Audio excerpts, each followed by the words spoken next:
नमस्कार दर्शकों, हनुमान भक्त चैनल पर आप सभी का स्वागत है। आप सभी को मेरी जय श्री राम। हनुमान जी ब्रह्मचारी थे, ये बात तो सभी जानते हैं, लेकिन ये बात बहुत कम लोग जानते हैं कि आजीवन ब्रह्मचारी रहने के बाद भी उनका एक पुत्र पैदा हुआ था। श्री राम के अनन्य भक्त, अनंत बलशाली, समुद्र को एक छलांग में लांघ जाने वाले, सोने की लंका जलाने वाले बजरंगबली को लेकर कई कथाएं प्रचलित हैं। हालांकि उनके पुत्र के जन्म की कथा कम ही लोग जानते हैं। आइए जानते हैं कि हनुमान जी के पुत्र का जन्म कैसे हुआ था। कौन है हनुमान जी के पुत्र?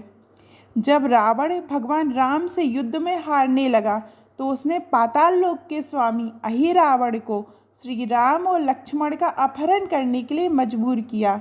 अहिरावण अत्यंत मायावी राक्षस राजा था। उसने हनुमान जी का रूप धारण करके श्री राम और लक्ष्मण का अपहरण किया और उन्हें पाताल लोक ले गए। जब इस बात का पता चला तो भगवान राम के शिविर में हाहाकार मच गया और उनकी खोज होने लगी। बजरंगबली श्री राम और लक्ष्मण जी को ढूंढते हुए पाताल में जाने लगे। पाताल लोक के 7 द्वार थे और हर द्वार पर एक पहरेदार था। सभी पहरेदारों को हनुमान जी ने परास्त कर दिया, लेकिन अंतिम द्वार पर उन्हीं के समान बलशाली एक बानर पहरा दे रहा था। दिखने में एकदम अपने जैसे बानर को देखकर हनुमान जी को आश्चर्य हुआ। उन्होंने जब उस बानर से परिचय पूछा तो उसने अपना नाम मकरध्वज बताया और उसने अपने पिता का नाम हनुमान बताया। मकरध्वज के मुंह से पिता के रूप में अपना नाम सुनकर हनुमान जी अत्यंत क्रोधित हो गए और बोले कि यह असंभव है, क्योंकि मैं आजीवन ब्रह्मचारी रहा हूँ।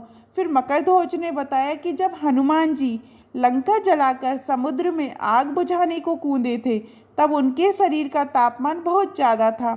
जब वह सागर के ऊपर थे तब उनके शरीर के पसीने की एक बूंद सागर में गिर गई थी, जिसे एक मकर ने पी लिया था और उसी पसीने की बूंद से वह गर्भावस्था को प्राप्त हो गई और उसने ही मकरध्वज को जन्म दिया।